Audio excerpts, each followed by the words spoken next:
Welcome to our first video Bible review.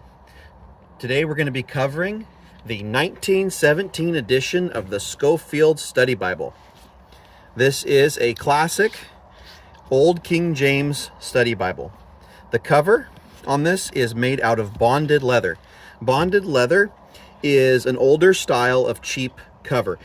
In the modern day, you might see something like a pleather or a plastic cover, and that would be the modern cheap Bible that you will buy at the store. But back in the day, they used a lot more of this bonded fake leather here. So what that means is that it's going to have a very shiny appearance around, and it's going to be a little bit stiffer than you're usually used to on, say, a premium Bible.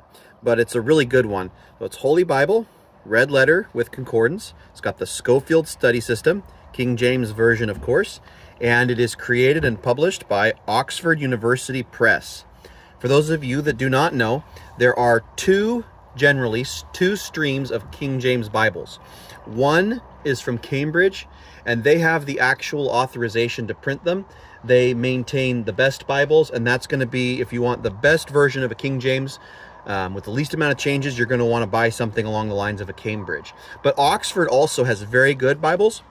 There might be a word or two different or a little bit different spelling here and there where they've adjusted it, but Oxford makes great King James Bibles. So just looking in here, in the Bible, you see it's cut bonded leather, both sides, and then you have your protection page and then a couple of cardstock pages here. And we can look at the title page.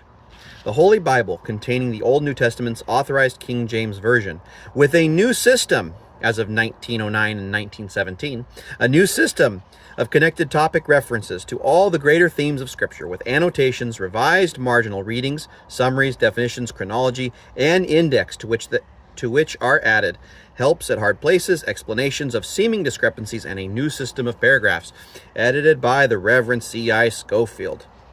So this is his study Bible. He has a few consulting editors here that he used. Then, of course, Oxford University Press. And then you get the page where it shows the copyright. So the first edition was in 1909. Then you have the 1917, which is what this is, the Scofield Study Bible. And then his introduction to the Bible that he has for his system. Now, the Scofield Study Bible, to give you a little bit of history, this is a very old study Bible, and this is kind of a classic in America. There were two really popular Bibles, to my memory, that were about 100 years ago that really made an impact on American Christianity. One of them was the Thompson Chain Reference Bible. That Bible was popular because of its extensive cross references and chain references, and it was very doctrinally neutral. It didn't have a whole lot of flavor to it as far as one group over another. Of course, everyone has theirs, but it was a fairly neutral Bible. The C.I. Scofield Study Bible, this was a much more of a flavored study Bible. This was very dispensational, and if you like dispensationalism or you like the theology of it, this might be a good one for you to try out. What do I mean by dispensational? That's kind of a big word. Well, dispensationalism is just the classic Christian tradition of pre-tribulational rapture, 7 dispensations of God, working with humanity. It's going to be really popular with you if you like the Tim LaHaye novels or the Left Behind series. That is a good example of dispensationalism in, science fiction literature, or etc. And that comes from this Bible, not exclusively, right? Like C.I. Scofield just believed that. There were others that did that too, but that's kind of the system that is behind the notes in this Bible and in the text. Now, a couple things he did that are really cool, and one thing I really like is in his indexes in the back. I'll show you this. This is kind of a cool thing, and I haven't seen this in a lot of Bibles. He actually has this dictionary of proper names. Now, you can get these yourself. If you look up in the Bible everywhere someone is named, and then you either look, sometimes the text tells you what their name means, and sometimes you can look it up in a Strong's Concordance or something and get, like, the Hebrew or the Greek, or maybe you speak Greek and Hebrew, and so you know what the name means. But he did that for you. So he has the Dictionary of Scripture Proper Names, so you can read, if you're looking at a spot in the Bible where you have a a guy and you're like, what's his name mean? Well, you just look in here and alphabetically, it tells you. So like, for example, let's say you're reading in Samuel or in Kings and you want to know, hey, David has a son named Abijah. What does his name mean?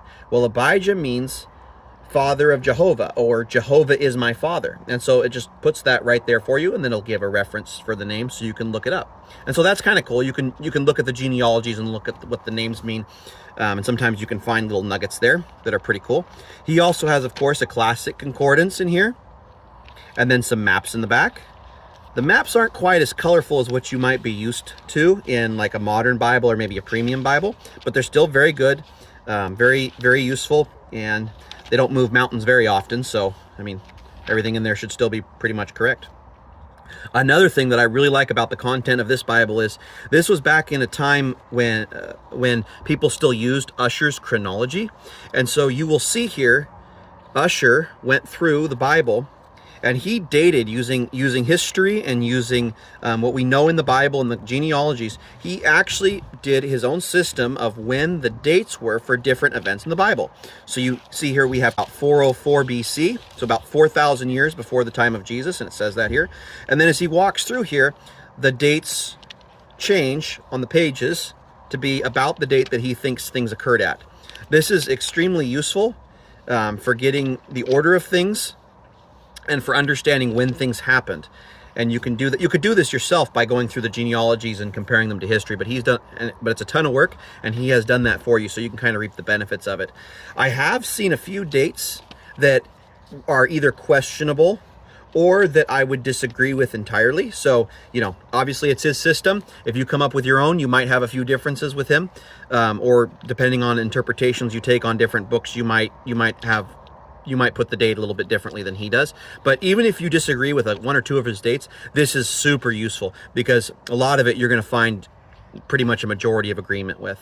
Again, dates don't change too much, and he did use the scriptures to come up with them. So that's another cool thing about this. Another cool thing that somebody might really like with this is you have the verse-by-verse format, 2 columns. Okay, that's another pretty classic way to do it, and a lot of people like that, myself included. You have the verse by verse. He also has put in here his own headings. What do we mean by that? Well, we mean that when he read through the Bible, he outlined every single book, and then he put his own topic headings from his study in this Bible. So you have, for example, I'm just looking at 1 Kings here, chapter 18. Elijah goes to meet Ahab, a believer out of touch with God. Then down farther, Elijah meets Ahab, the prophet's challenge. Jehovah versus Baal. So you see these headings he has here really break up the chapters, and they are very, very useful if you are going through and you're doing a study on different sections of the Bible. I've heard people that disagree with a lot of the notes, or some of the notes, say that they use the Bible specifically for these headings here as a starting place for their study, because it's just easy. It's easy, and it's nice to see what somebody else who read through the whole Bible and put in the work to actually do the study, what they came up with in their system as they're reading through the scriptures.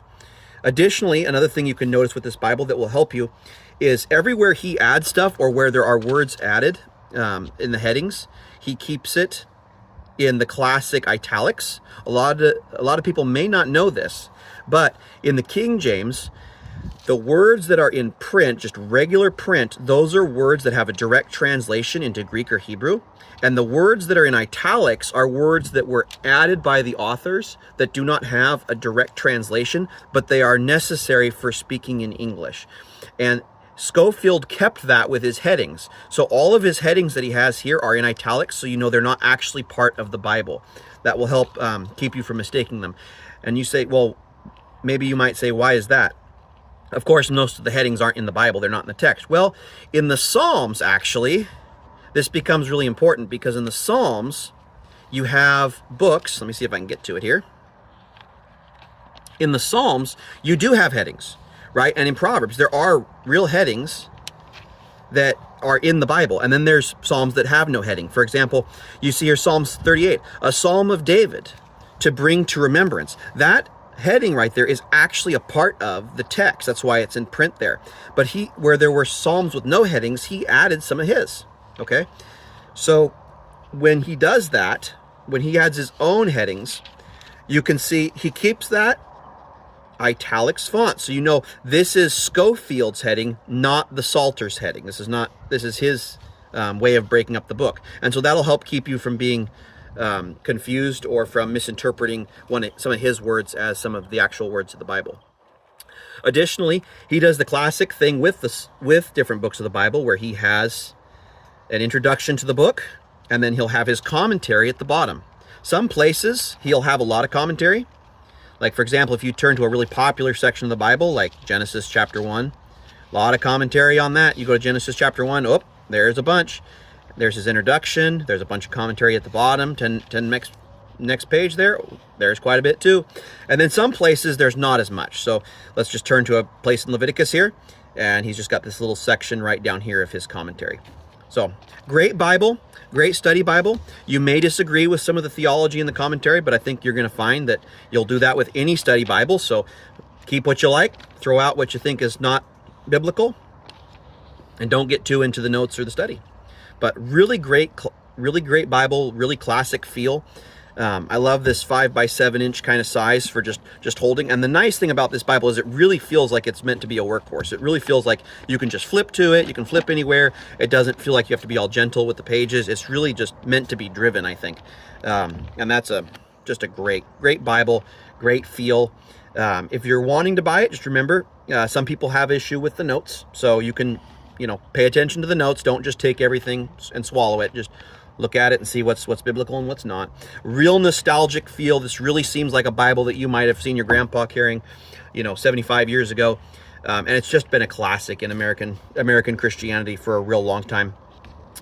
Great Bible, great study system, and hopefully a good first video.